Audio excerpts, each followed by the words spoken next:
Ladies and gentlemen, welcome to the live stream. Here we go.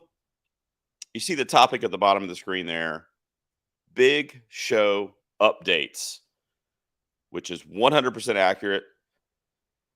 We're going to be getting into a lot of stuff tonight. This is not going to be a super long stream, I don't think. We'll see how it goes, but if you're tuning in, you probably have a little bit of a idea of what two peas on a podcast is. A couple minutes, I got a special guest. I'm putting guest in air quotes that I'm going to have pop in here in just a second. Two peas started back in 2016. Me and my buddy Andy that I worked with at the time, and we were two peas on a podcast, and we had like a political show, current event show, and it got really kind of like heavy, right? Like the news is heavy today, and we said, after about a year and a half or so, we're going to shift and do something new. So we started doing top fives just to have fun, and that wasn't really Andy's cup of tea, so he kind of waned off a little bit. And it got down to where it was just me. And eventually he had to leave the show because he's a busy guy, but he was working in a hospital all hours of the night. He just couldn't podcast. So me and Andy kind of split ways on the show. We're still friends in real life, and I talk to him frequently, but he's just not able to do the show anymore. So I started bringing in guest hosts, right? So every week I would have a different guest host, sometimes 2, 3. I think I even got up to like 5 guest hosts one week when we did like our year-end show. And it's been going on for, what's the math on that? It's been going on for like 5 years where I've been doing the rotating guest host, which has been an absolute blast.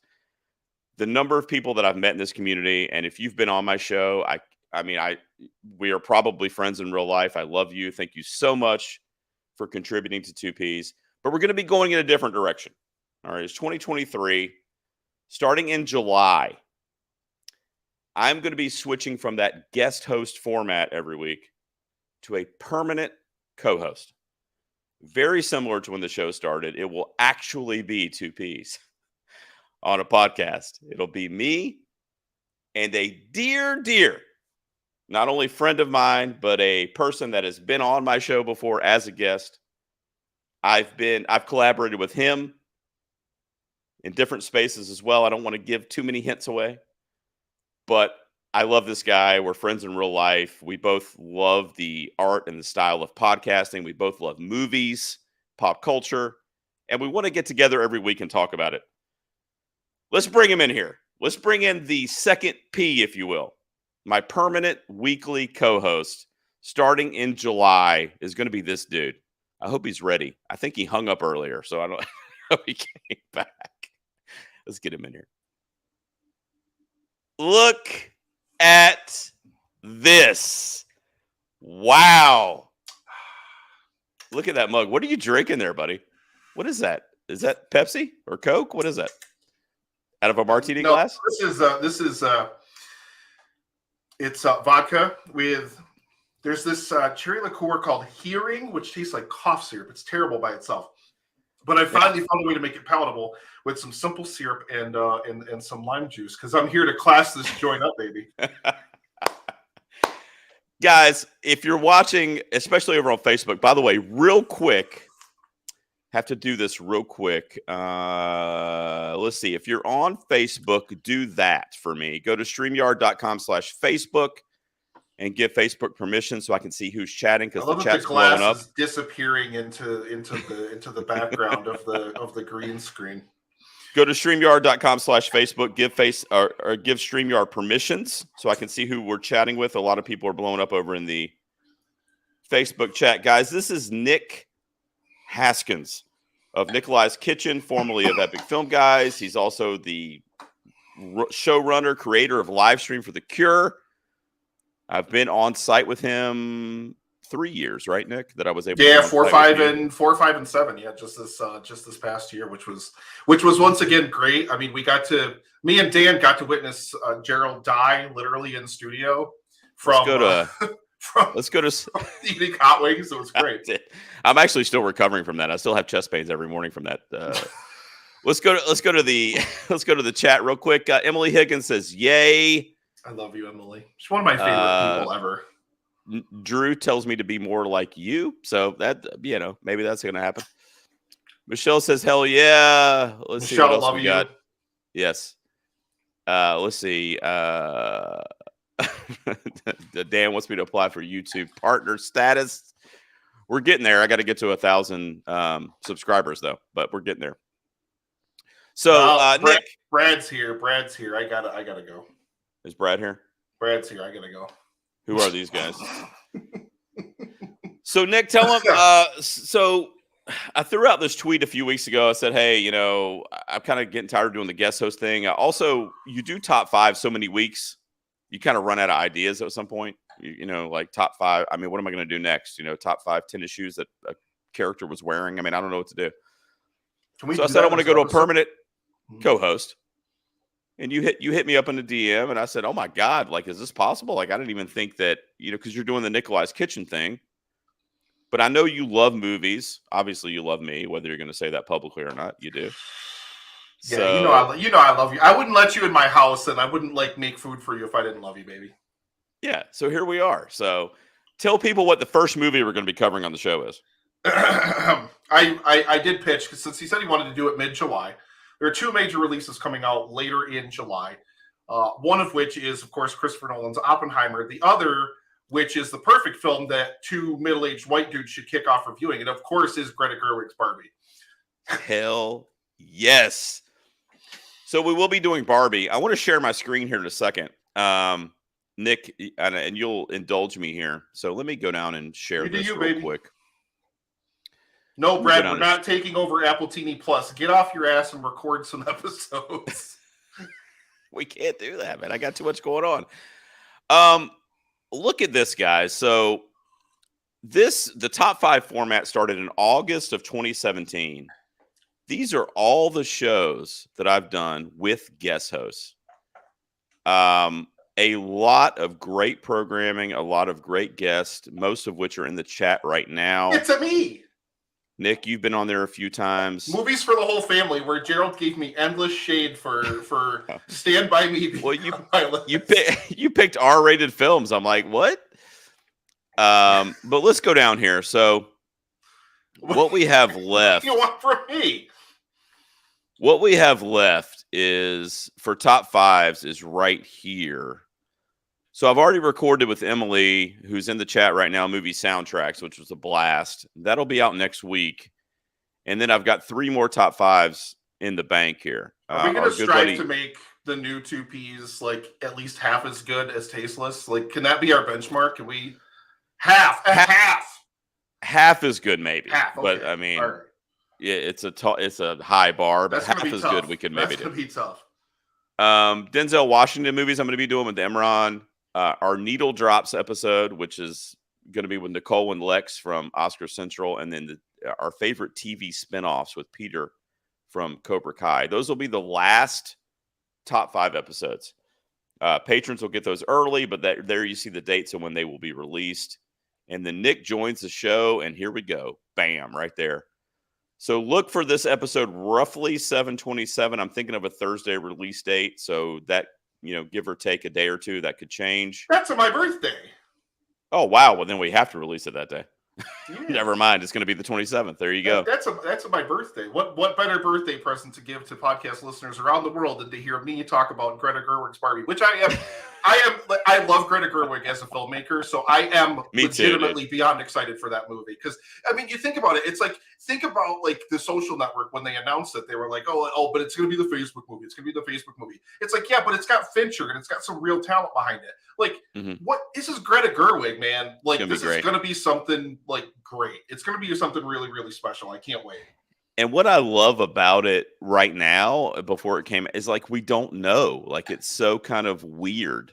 Yeah. It's a weird, you know what I mean? You just don't think of Barbie as the cinematic Gerwig directed thing. So that's why I'm so excited for it. And the studio has to have faith in it too, because it's dropping in the summer blockbuster season. So against Oppenheimer of all things. I know it's gonna be great. I'm really looking forward to it. So that'll be the first movie we cover in depth, and then we'll do Oppenheimer. If not on the same episode, we'll do a separate episode. But just so everyone knows, we have roughly a month or so to kind of come up with the show format. So Nick and I are going to be behind the scenes, kind of like coming up with ideas. But we would love feedback or suggestions from you. Movie podcasts are what they are. Movie review shows are kind of the Siskel and Ebert formula. It's kind of hard to get away from that kind of basic structure, but we do want to bring something kind of new and fun to it. So if you guys have any suggestions, throw them to us. You can do it in the chat right now. You can email me. You can do whatever you want to do. But Drew just came up for the tagline for our show. It's half as tasteful, full regret. Thank you, Drew. Drew. I love you, man.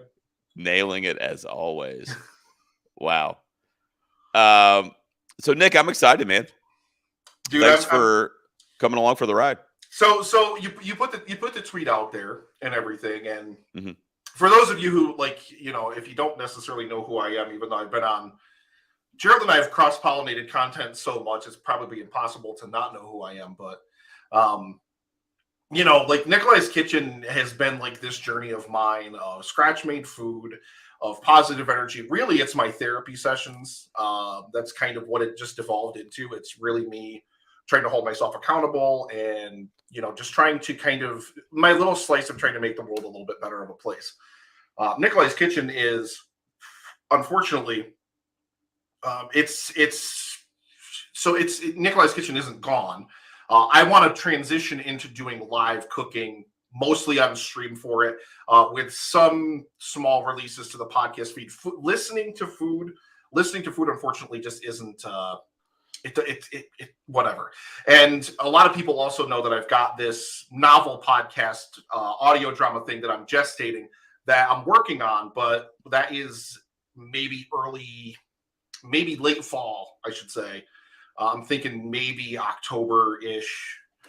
Or whatever. But anyway, that's like a whole project I'm gestating where it's going to be like an audio drama of me doing a novel that I'm writing in format. So that'll be another thing to look forward to. Nikolai's Kitchen, I'm going to keep cooking live in the kitchen because I think you need that live element to it. I think you need that visual element to food to really make it exciting to people.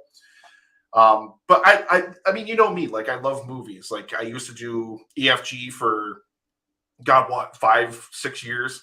Or whatever. I absolutely love Justin. I loved all the stuff that we did there. We had a lot of really, really great, really fun episodes. I love movies, even though probably with the way my schedule changed, I didn't get to the theaters much at all in 2021/22. I didn't see a lot of stuff that came out those years. Because my life just evolved to a point where I just didn't do that. But I really missed movies. I really love movies. I love talking about and analyzing movies. And, when you were like, yeah, I'm looking for a permanent co-host, I love you. You and I get along really, really well. We always have great conversations whenever I'm not giving you shit, which is 99.9% of the time. But I'm sure you'll give me shit on the show too, which is great. I'm sure. And see, and here's the thing is my film tastes vary drastically from Gerald's. We could not be more diametrically opposed as far as let me put it this way. Yeah, let me put it this way, Nick. How do you feel about the Goonies? I love the Goonies, one of the best 80s films, one of the best adventure films, one of the best coming of age films. 5 out of 10. It's a solid 8 out of 10 for me. It's a classic. Just watch it with my son. He fucking loves 5 it. 5 out of 10. Right, it is a film for me. It is a film for me that, like many films of the 80s, if you didn't watch them as a child in the 80s, that's your attachment to them. They do not hold up to a modern adult viewing, first time viewing. I don't believe. By the way, I forgot to tell you, part of you coming onto 2Ps was that you have to make sure the food that you make gets to me prior to our episode recording. And then I'm going to. Dude, I would love that. What we got to do? That would be great, actually. Here's what we got to try to do. And please, ladies and gentlemen, do not put an expectation on us to do this frequently. But when we get the chance or something, especially when we're getting together for live stream, maybe getting a couple days isolated together to record some stuff in person would be super cool. And that would be super fun. Like, I would even love to do some kind of food thing tied into a movie, but I'm not going to like make up a dish themed after the movie or whatever. I don't know. Now, We'll figure out whatever we're going to do with whatever, now but a lot of people I love to make food. I love to cook so much. I know you do. A lot of people may be wondering, I'm going to force Nick to at least talk about the Oscars next year. So we're going to have an Oscars discussion, which means presumably he's going to watch the broadcast. Also, I'm going to force him to watch horror movies because we decided that, at least in part, one of the things that we're going to do is force the other person to watch something they haven't seen that we love. So I can already tell you that 95% of the time that's going to be horror because Nick doesn't watch horror and I love horror. So get ready for those little caveats. What else do we say, Nick? Kind of like in spitballing. We're going to let the patrons pick stuff for us. I think what would be really cool is if we had quote unquote a roulette wheel. If we had a little wheel and there's three different slices on it. Me, G, and the patrons. And every week we spin it, and whatever it lands on, that's who gets to pick the film for whatever. Like, and that won't be all the time. But like, what did we say? Like, I don't even know. If once a month, we said, right? Once a month or something like that. Yeah. I like doing it more of a random thing. Although I also like the anticipation of, ooh, it's my month coming up, and I know I've got to find something delicious for Gerald to have to watch.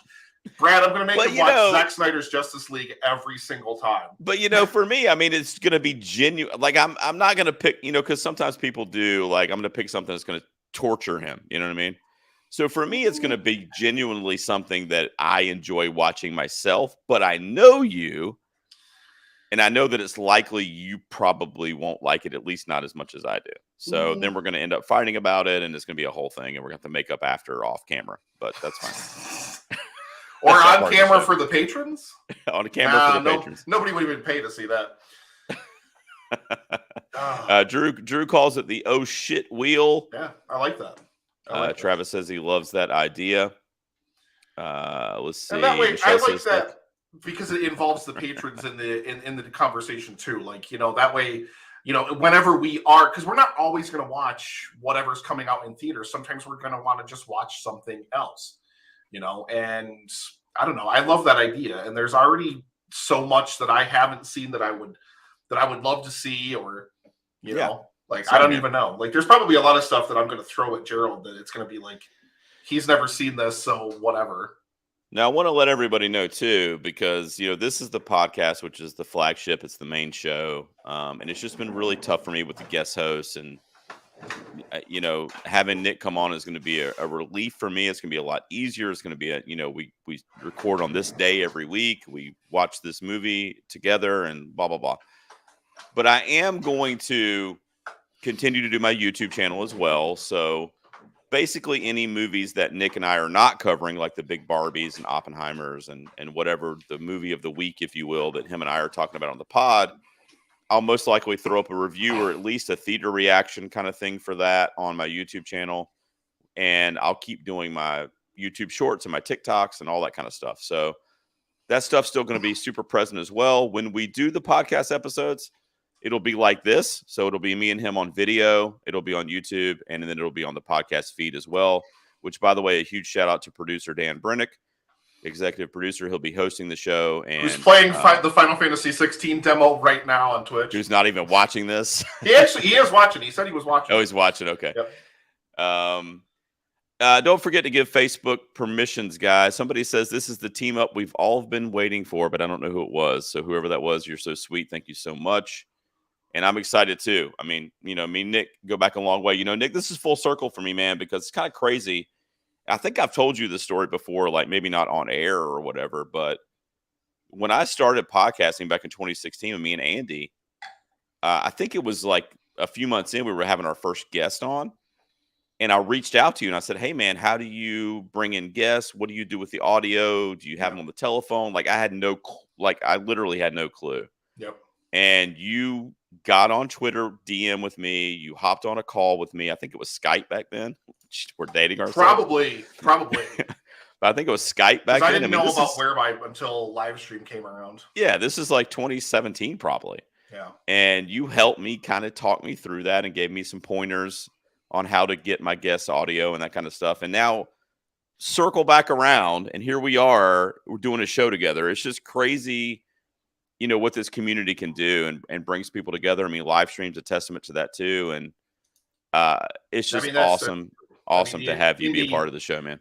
The indie podcasting community the indie podcasting community as a whole has raised $90,000 and counting for live stream. I'm so excited. We're going to cross 6 digits next year. We got to do something big and special next year for live stream. I don't know what, because those conversations are months and months away, but like that's the power of like the indie podcasting community. But that's the great thing about, even since I've become a podcaster back in 2015 now, like a lot of the best friends I've made in that time frame have all been on the other side of the microphone. And it's same here. Infrequent that, like, I think, I met Brad. I got to meet Brad at the zoo, and I'm sorry about that. And he was at the zoo, like he actually lives at the zoo. And you were there. They had him like, oh my god, they have an exhibit. Brad's an exhibit. They had him in his enclosure and everything. He was hanging out in there. Or what do I do here? He threw feces at all of us in the crowd and everything like that. He was wearing it. It was really funny though, because I made up a version of my Nikolai's Kitchen logo. I made it with Vin Diesel on it that instead of saying Food Love Life like my logo says, it said Food Love Family. And he had it made into a t-shirt and was wearing it at the zoo. So I didn't recognize Brad until I saw the bright orange shirt with Vin Diesel's face on it. That's the best. He's like dabbing. There are Dutch angle photos that prove that we met. That's correct, Brad. That's great. That's great.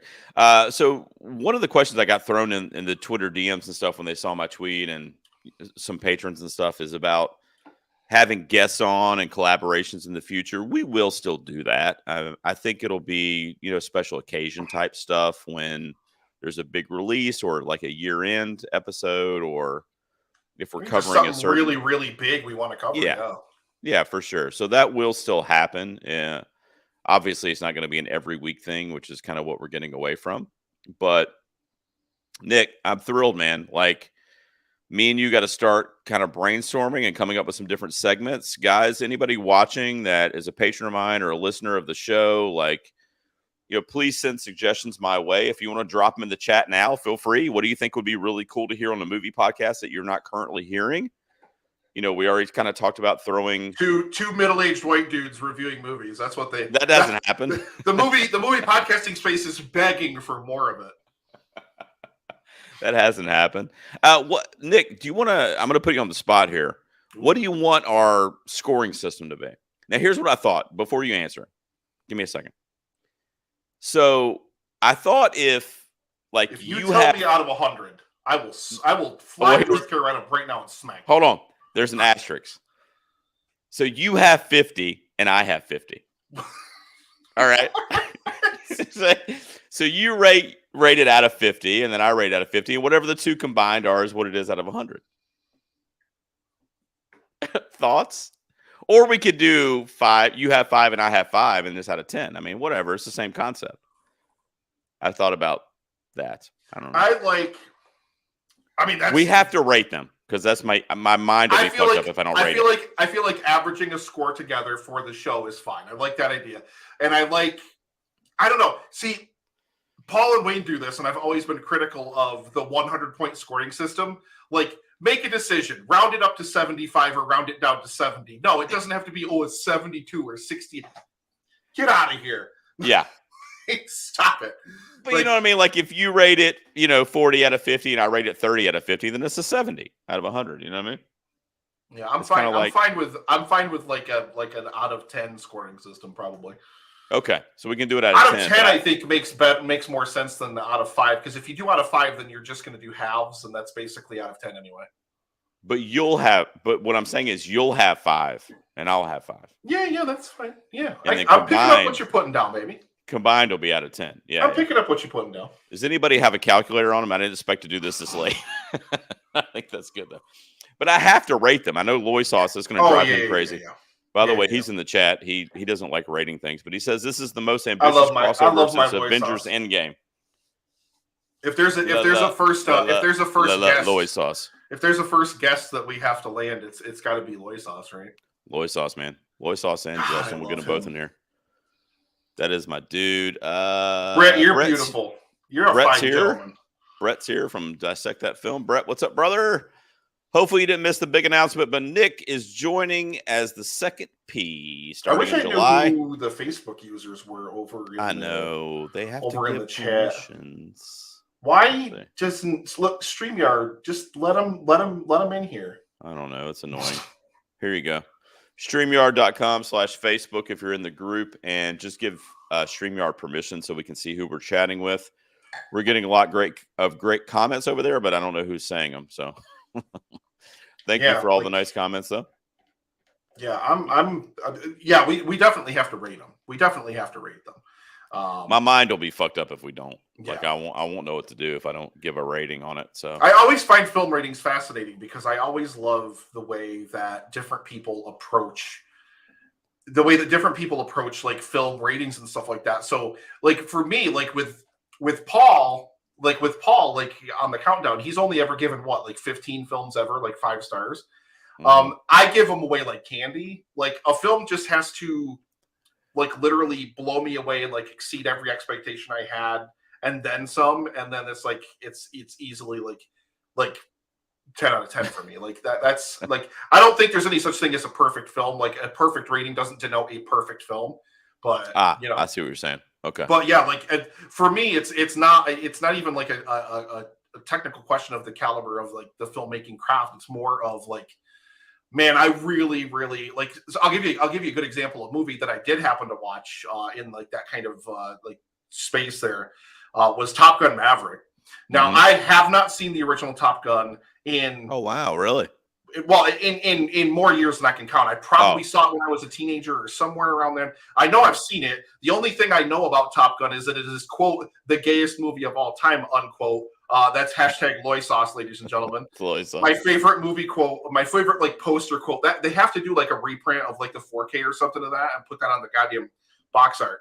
But yeah, like I went into that movie with no expectations because I don't remember that movie fondly at all. I went into it with like no expectations of any kind, and the way it's shot is masterful. The way it's paced, the way everything about that film is put together, the way the story just goes like from beat to beat to beat. It's literally like I watched it, I was absolutely blown away. So it was a 10 out of 10 for me.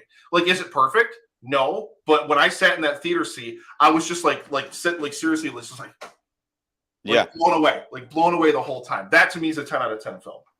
Yeah, and it has a lot of heart and emotion to it too that I wasn't expecting. That you definitely wouldn't expect. Yeah, Maverick's character specifically, kind of like what he goes through. It takes all that kind of like action equation from the first film, but it adds all that layer of emotion to it. It was a 5 out of 5 for me too this past year. One of my friends, Brian, had this tweet a couple weeks ago, and it was like all the movies I've given a 5 out of 5 to since 2010, and it was like he had to do like 3 tweets to list them all, and I was like, bro, here's mine, and it was like 5 movies, and one of them was Top Gun Maverick. I probably have even more than 3 tweets. Like I give them away like candy. Like I throw them all right out there. Like all the movie has to do for me is really just I have to be in that theater and it has to blow me away, and not do anything super egregious to take points away. Because that's when you start falling into 7, 8, 9 territory. Is like, okay, I really loved this, but you know. So let me ask you, what are you most looking forward to? Because I know you did EFG for a long time, and obviously movies haven't gone anywhere, so you've always loved movies. Yeah. So doing this with me, what are you kind of most looking forward to? Just like being in the space of just like analyzing movies again. I really love doing it. I've always loved doing it. I think what I'm also going to do, and I've resisted it for 43 almost years of my life. I think to coincide with the start of the show, I'm going to start up a Letterboxd account. Hey, I was going to tell you that was actually something you should do. Was that a requirement to join? Yeah, I was thinking you should do that. I mean, even Wayne Aruzu has one. So, oh God, that's got to look like a fucking graveyard of bad taste. But like, I would love to like do that kind of thing as well. So that way, like, I can kind of start coalescing like that stuff in the space. But I love analyzing movies. But what I want to emphasize, and I think I told you this when we first started talking about this idea when I DM'd you and stuff. Like, I don't want to do like I spent 5+ years on EFG. I'm so proud of all the work that I did there. Justin is killing it, like with the way that he's taken the show and everything like that. I'm super proud of him, and like that's all amazing. But I don't want to come back to the movie podcasting space and just be EFG Nick 2.0. Like I don't want to do that kind of stuff. So like I'm not gonna. It's not gonna be like here's the soundboard to chime in and here's this and here's that. Like I don't want to approach it from that angle. Because that's not fair to you. Like, then it's just making this show like another, as Super Movie Brother Dave used to call the Super Movie Brothers, the Mexican knockoff of the Epic Film Guys, which they had started around the same time we did. So it's not that was an intentional thing, but literally their show was structured and it was so similar to us.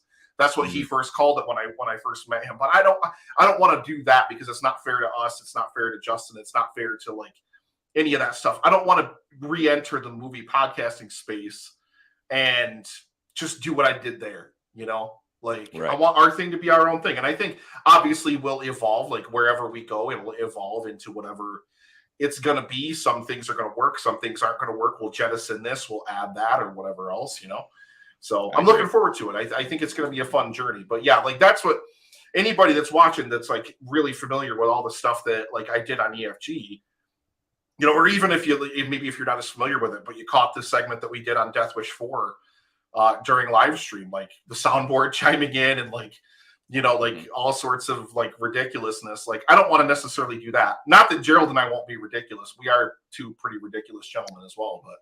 Yeah, we are. My thing, I recently joined the North Carolina Film Critics Association, and I just love film. I mean, my daughter's in film school. She wants to be an editor and a cinematographer, and my son, who's going to be 10 this year, is already talking about wanting to make movies, and he's not even 10 years old yet. We just love movies in this house, and where it's gotten for me with like current films, my top 5 format for 2Ps, I can't really talk about current films. I mean, the only time I can do that really is at the end of the year when I'm doing my best of the year or whatever. So I love talking about new movies and doing those mini reviews I do on YouTube. And I keep those spoiler free, so I can't really say everything I want to say. Yeah. So for me, I'm just excited to be able to kind of just like go in depth on new films. I mean, that's really what I'm excited about. Now, with that being said, well, we have more new episodes than Gerald's Apple podcast. Nick already kind of alluded to this, but we're not going to shy away from doing like vintage reviews and retro movies either. Like if the patrons pick them for us or if we pick them for each other, like, we'll do a half-hour episode where we review whatever that film is too. Like, it doesn't matter. Every movie I pick is going to be 3.5 hours at least long, so I can hear Gerald complain about movies being too long. God. In fact, me and you are going to be doing Killers of the Flower Moon this year, I would imagine, and that's Scorsese. I want you to get used to a phrase that I'm going to say to you often, but the length of a film is not a measure of its quality. I have watched 90-minute. I mean, that's movies. True. I have watched 90-minute movies that have felt like they're 4 hours long, and I have watched 4-hour movies that have felt like they're 90 minutes long. I know, but what bothers me is when I'm watching a movie and it gets past that 2-hour mark, and I'm talking about even if I like it, okay, and it gets past the 2 hour, and I'm going, do I need this scene? Like, why do I need this conversation? This is a 5-minute conversation that could have been cut, and I start thinking that way when it gets past that 2-hour mark. And now I'm an old bastard on my lawn with the fist in the air, but it just mentally kind of like puts me in a weird place if I know a movie is X number of hours. So it has to stop it, Emily. A perfect example is Babylon, because I felt the same way going into Damien Chazelle's Babylon last year, where I was like, I love La La Land, I love Whiplash, I love Chazelle, I love the cinematography. Like, I love everything about him as a filmmaker, but I was so worried because I knew it was 3:15 or whatever it was. That movie floored me. I loved it. Like, I never stopped for a second to go, how much time's left in this? Thank you, that's when thank you, Travis. It doesn't matter to me,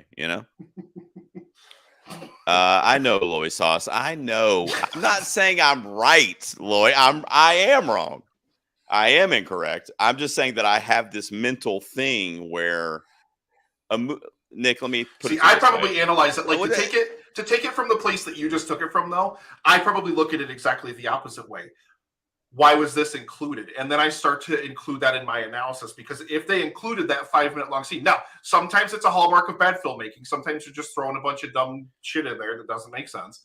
Other times, right, it's a deliberate choice that they made, and I start asking myself, why did they make that choice? You approach it from a negative perspective immediately, like, oh God, this is too long. I hate this. This is the worst. No, I guess what I'm saying is, like, mentally, I don't really try to judge it at all, but like mentally, I feel like it has to work harder to win me over if I know that it's like 4 hours long. Every pick You know I what I mean? have, guys, 3.5, 4 hours long. Every one of them. But Even this is if they're something you movies I can look haven't forward seen, to. even if they're movies I don't like. Look, I'll just be honest with you. Every movie that exists is too long. I mean, there's something that could be cut in every movie out there. So I vehemently disagree with that. Vehemently disagree. Name me one frame of film that should be cut from the 2003 masterpiece, The Room. Name me one frame of film. I hate to tell this to you, but that might be your first pick for me. I haven't seen that in full. What? In full. I've seen bits and pieces. I know. Wow. Oh, that's Hundy P.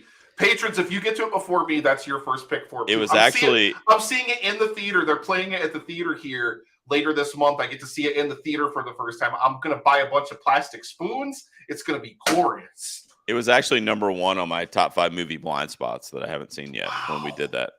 Yeah. Justin Winters is here. Winters just unsubscribed. Oh my God, he's here and he unsubscribed. Oh my God, Winters, I love you. Where are you? Come back to North Carolina. I miss that guy so much. I met him in person, by the way. We embraced.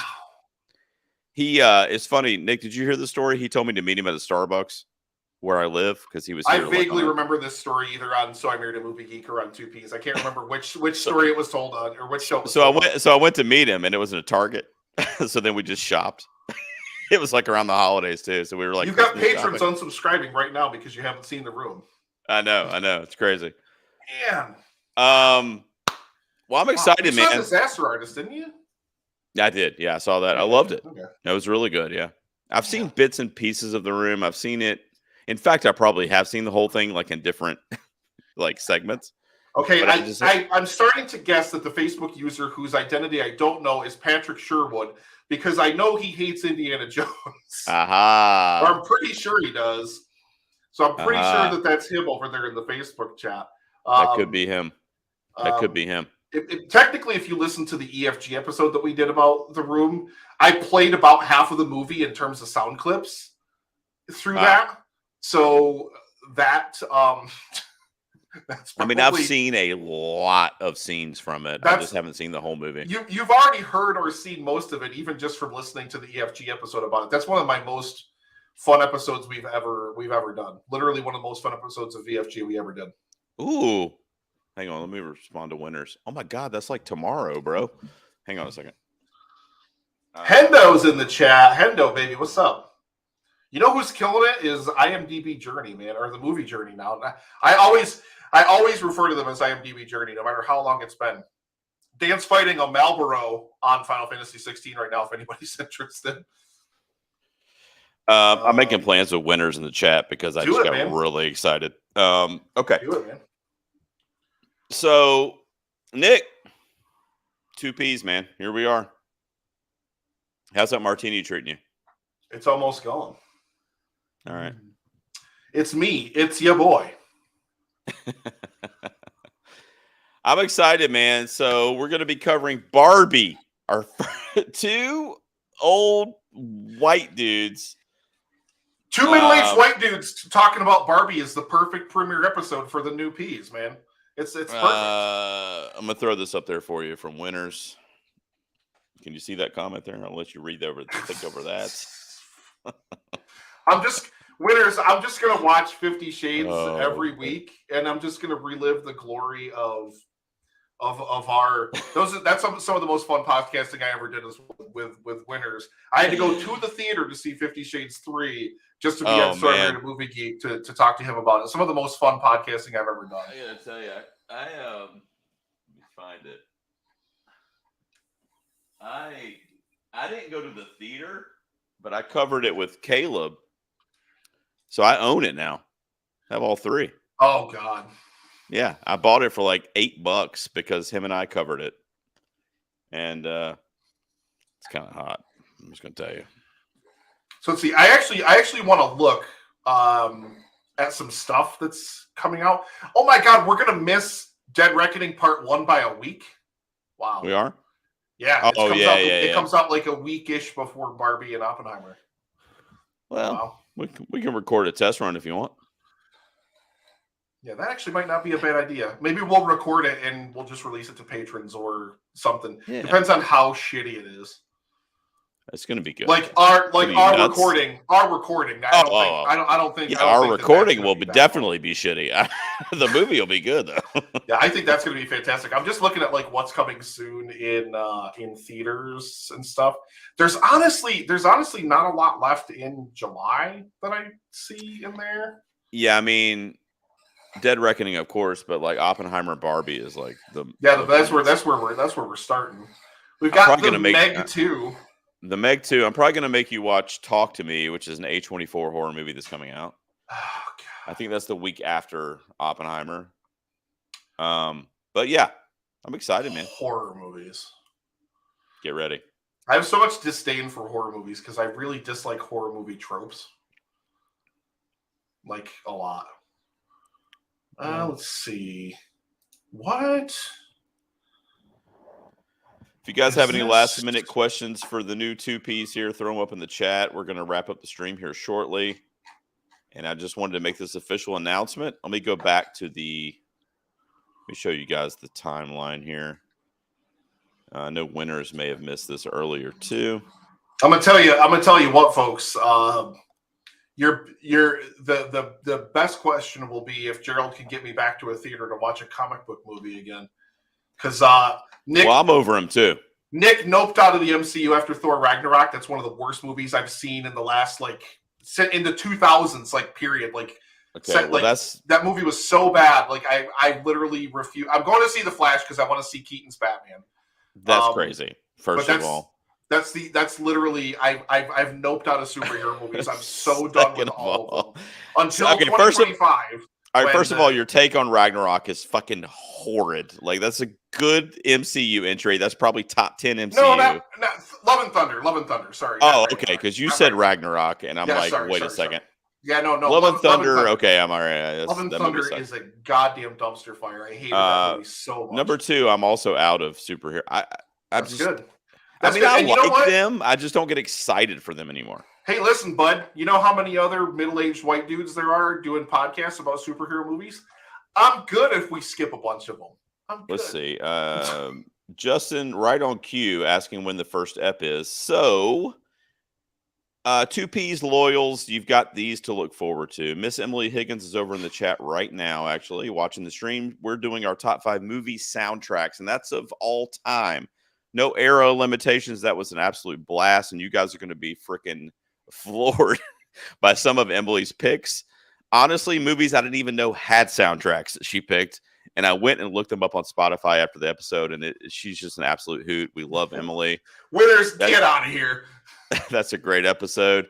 Denzel Washington movies, our top 5 needle drops with the girls from Oscar Central, and our favorite TV spinoffs with Peter from Podstalgic and Cobra Kai. Those are TV shows that were spun off from other TV shows or movies. So we're going to be doing that as our very last top 5 episode. And then me and Nick, look at this. See that? Barbie on my birthday. And it's going to come out on his birthday. Barbie on my birthday. We're expecting this will be 2 episodes here, but depending on how it goes, it might be one mega episode. I don't know. I should make a pink cake to have on my Barbie birthday. You should. Totally should. Justin, he's right. So, Winters, remind me, Winters, you did board game. Oh yeah. Because we did board. So, me and Justin Winters did top 5 board. This guy never podcasts anymore. You know that, right, Nick? Like, he's got a life. I know. Has children and shit. I still have So I Married a Movie Geek in my podcast feed because I stubbornly won't unsubscribe because I'm like, do another episode. I need it. He's probably stuck in missed that traffic show. right now. I mean, he's in I LA really, with really kids. missed I mean, that what are you show. gonna do? But But he's killing it. He's been doing awesome. He's killing it with all the stuff he's doing. I know. But we did top 5 board games, and then we did top 5 game shows. So we were talking a couple months ago, and we're like, okay, well, next time you come on, we'll do our top 5 NES games.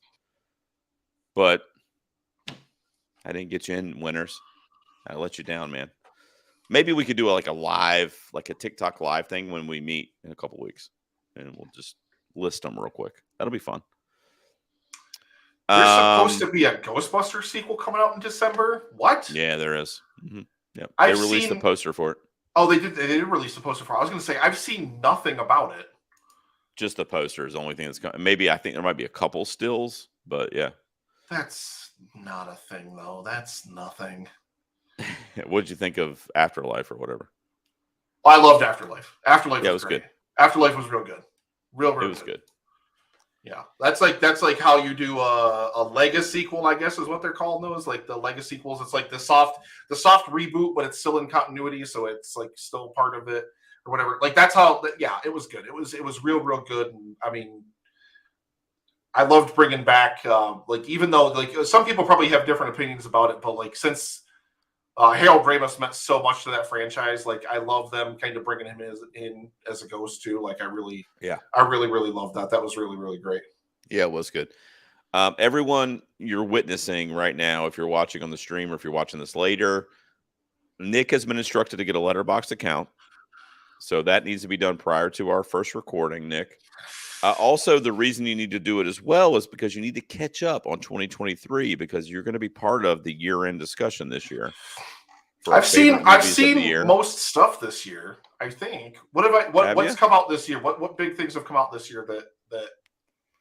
I mean, honestly, it's kind of light this year so far. But let me actually go to my Letterboxd and I'll tell you real quick. Do you want me to tell you? Hang on. You know what I'll do? I'll share it with everybody. Oh God. You want to do that? Here we go. Okay, I haven't seen the Super Mario Brothers movie. Now I'm going to be doing well. That's streaming now, and it's also available to purchase.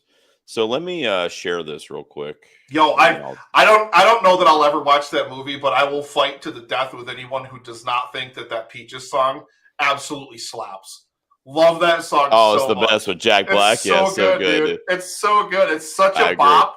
It's such a bop, and it's like literally the simplest thing. It's so good. Where the hell is my? All right, here we go. List. Here we go. So this is what I got so far, Nick. Have you seen any of these? Let's see.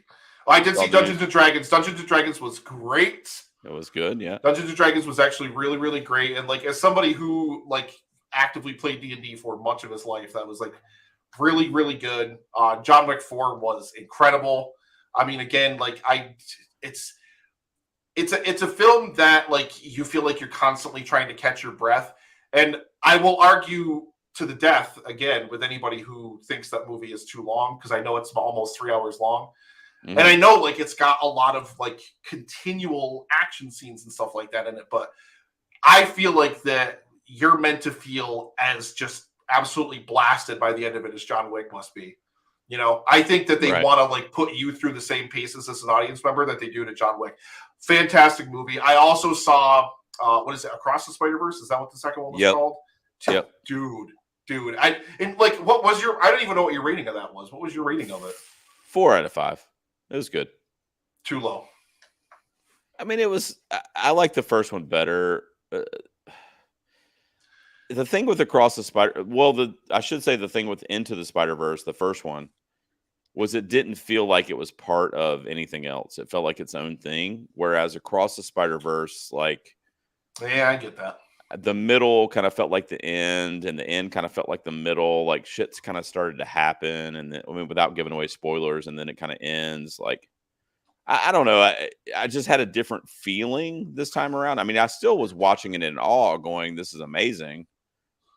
But I don't know. I was never able to say it's as good as the first one. So good. Like the action, like a lot of people talk about like the action. I'll show you. A lot of people talk about the action and the animation in that film, and I don't even think I think that is not even the best thing about it. I think it's honestly like the character relationships in that film are just mind blowing. Like so well written, so good. Fast X is criminally low. Get that way further up the list. What? Way further up the Dude, list. I mean, Jason John Momoa's Cena- performance. Don't make me explain this to everybody else, okay? John Cena gives someone the attitude adjustment through a floor. It's a 10 out of 10 immediately. That's true, yeah. Instantly. I got to watch it. Here's the problem. Everybody in the world that watches the Fast and Furious movie needs to watch it with Dan Brennick because they will come out of the theater absolutely loving it. There's no he's chance. Like an ambassador. There's no choice in the matter. Like, you will come out of the theater loving it because I've never seen someone having that good a time in a theater, and I really did have a good time with it as well. It was so like it's dumber than a box of rocks. You cannot go into it. It's a big budget modern day version of those trashy 80s action movies. Like, it reminds me a lot of the stuff that we did like with the Canon stuff on EFG. Loisos, yes, thank you.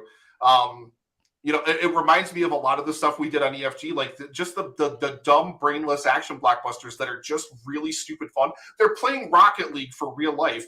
John Cena gives someone the attitude adjustment. Why do people take these movies seriously? I don't get it.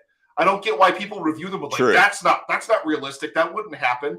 Like, I watched it. I've never seen any of the other ones except for Hobbs and Shaw, mind you. So I don't have the context.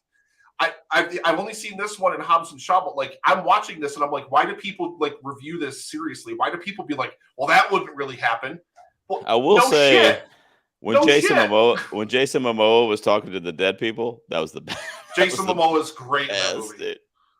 Jason Momoa was great in that movie. He was so good. He is having as much fun in that movie as you as an audience member should be because he understood the assignment. He understood the assignment when he showed up for it. What else you got in here? Go further back up. I got to see if I've seen any. Have you seen any of Are You There, God, It's Me, Margaret? No, didn't see it. The Michael J. Fox documentary, which, by the way, is on Apple TV. Brad, shout out to you. Creed 3. Did you see Creed 3? Nope, didn't get a chance to see Creed 3. Knock at the Cabin, Megan. Nope. I know you didn't see Guardians of the Galaxy. I will never watch that movie.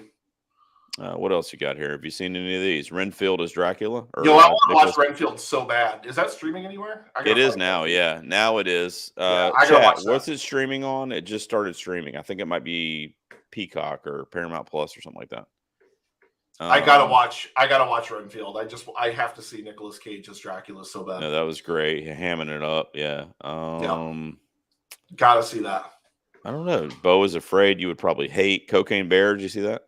No.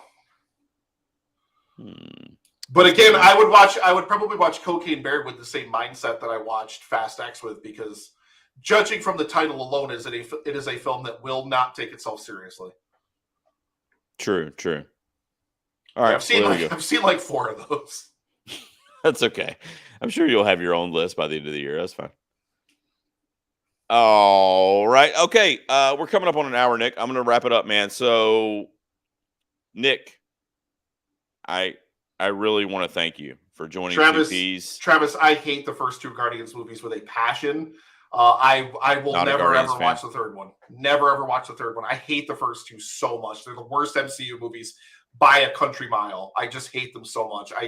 I don't like Gunn's sensibilities at all, which I'm really worried about what he's going to do to Superman in 2025. But Superman's my favorite superhero, so if he messes that up, I'm just going to rage quit cinema probably forever.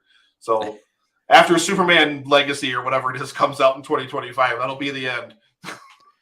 Loisos, I'll tell you, just respond to his comment real quick. I would actually recommend seeing Wrath of Becky despite my score. I think if you like the first one and if you kind of like the premise of this young girl kind of taking on, dudes that she should not be going up against, really, I think you'll enjoy it. There's a lot of inventive stuff in there. The kills are cool.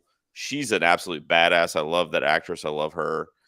It just got a little over the top. The CGI blood really bothered me. It was a little schlocky in parts, but I did enjoy it. It also took way too long to get going. It was like a 45, 50-minute setup before we even got to our first action, if you will. So that kind of bothered me too, because it kind of could have been condensed down a little bit. But I would say that if you like the first one, to give it a shot. I don't think my score should dissuade you from checking it out. So I did see the Suicide Squad. I actually honestly really loved the Suicide Squad. It's really, really great. I mean, I love Cena in pretty much anything he does anyway. Like, I really, really love Cena. I really, really admire the dude. So, like, he's got to work hard to not please me, and he was, like, absolutely delightful in that. I didn't get a chance to watch the Peacemaker TV show. I really want to, but yeah, like, I did. Like, so it's not even so much of like a James Gunn thing, but like, there's something about him, and I like the cast of the main heroes in the Guardians movies. That's not even the crux of it, but it's something about Gunn's writing in the MCU, like being stuck into that MCU mold. I think that doesn't do him any favors. His villains are among the worst in the MCU, like a giant planet, like Kurt Russell's a giant planet or whatever. And then the stupid guy in the first Guardians movie is legitimately the worst written villain in the MCU. Full stop. Hate that movie so much.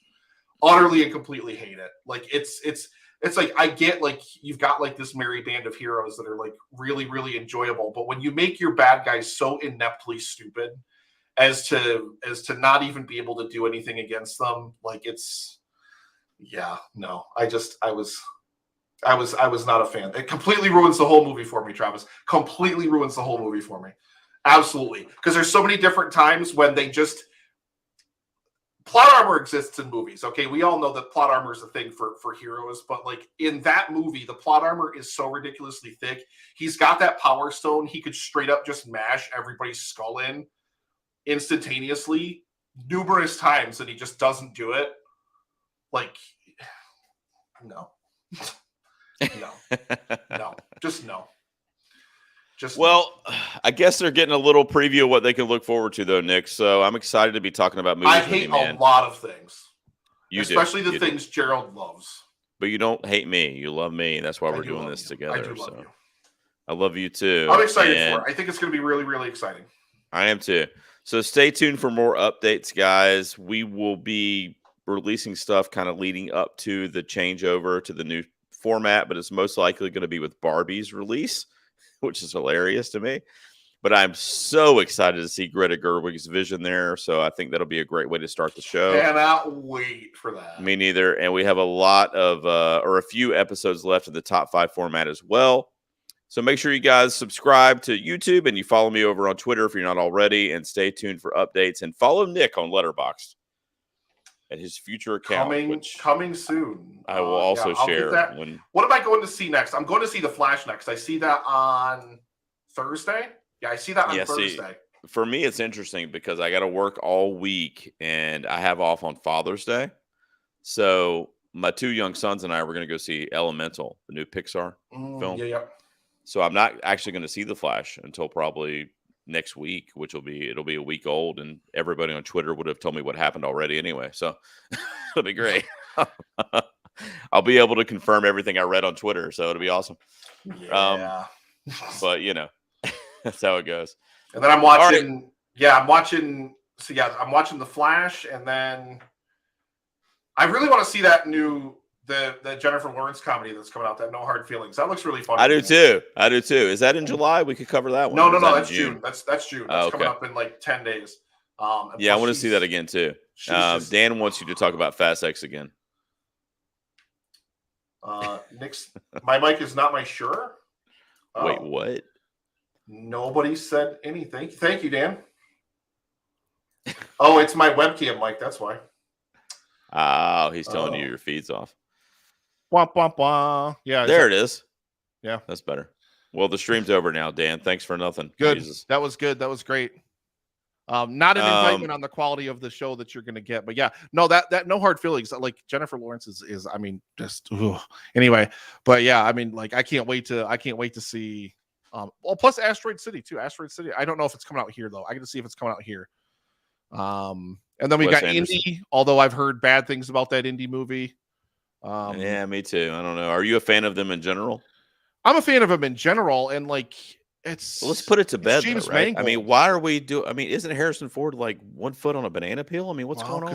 Why Harrison Ford won't stop doing it. I mean, let's find the next franchise, guys. Like, we Like don't this have one, to like wake Harrison Ford up at the nursing home to make a new movie. Do you know what I mean? I just don't. I feel like it's time to move on. I said, I don't know. I'm intrigued to see it. I think, you know, we'll see. We'll see what it ends up being like. And then of course, yeah, we've got Dead Reckoning coming up in the second week of July, which is going to be just I can't wait. I'm probably of the current slate until Barbie, probably more excited for Dead Reckoning than anything. Like, honestly, like, Yeah, I really am. Me too. I'm really looking forward to that. Yeah. And IMAX too, dude. Get ready. It's gonna be good shit. All right. Well, I think Tom Cruise is watching, so hopefully he heard that. But I'm excited. Nick, I love you, man. I'm gonna end the stream. Are you good? Do you want to say anything, or are you all set? Yeah, I love you guys. So yeah, stay tuned for, you know, hopefully we're gonna have lots of fun. I think that's the most important thing. We're gonna have a shit ton of fun. Stay tuned, guys. There might be a little, tweak to the logo. I'll put some stuff out leading up to the premiere of our new format, but it's going to be with Barbie at the end of July. Nick will be on the show week to week, and we will be talking the movies. I'm excited. Yeah, it's Nick, gonna be. Thanks so much, man. It's going to be really, really exciting. I can't wait to just get back into that like regular movie podcasting space and everything like that. It's going to be really, really exciting. Just you had to do it. Yeah, had to do it. You couldn't bring out Chestburster at least? You had to do the Titanic. All right, well. My beard wasn't even full there. We got to get Phil to Phil was here earlier. I don't know if he's still here, but we got to get him to redo it with his beard. If I could only just angle my mic so it was like, I can't get my boom arm to come over that far to go up there where the you do need a long boom arm, trust me. All right, where the package is. Hefty boom arm to mimic that. What if it won't hold up the power of the microphone? What if it won't hold up the weight of the microphone? Is that okay? Sure. I don't know what that means, but sure. All right, Nick, I love you. I'll be in touch, and make sure you don't set your webcam to your microphone when you join the first recording. No, we'll check all of our settings, folks. Don't you worry. We'll make sure we knock it out of the park for you. And yeah, it's like I said, it's going to be a lot of fun. We'll try to come up with some fun segments and some fun different things to do that that differentiates it from middle-aged white dudes talking about movies on a podcast, which is a format I don't think anyone's tried before. So I am super excited to break ground in that. Yeah, we're definitely taking the lead, and I hope people recognize us as trendsetters. So it's true. I mean, they will. All right, man. I'll talk to you soon, and I'll we'll be planning and plotting, and we'll be back in like a month or so. Thanks for watching, guys. We'll see you guys soon with the new iteration of 2Ps. Nick, I love you, man. Blah, blah, blah, blah.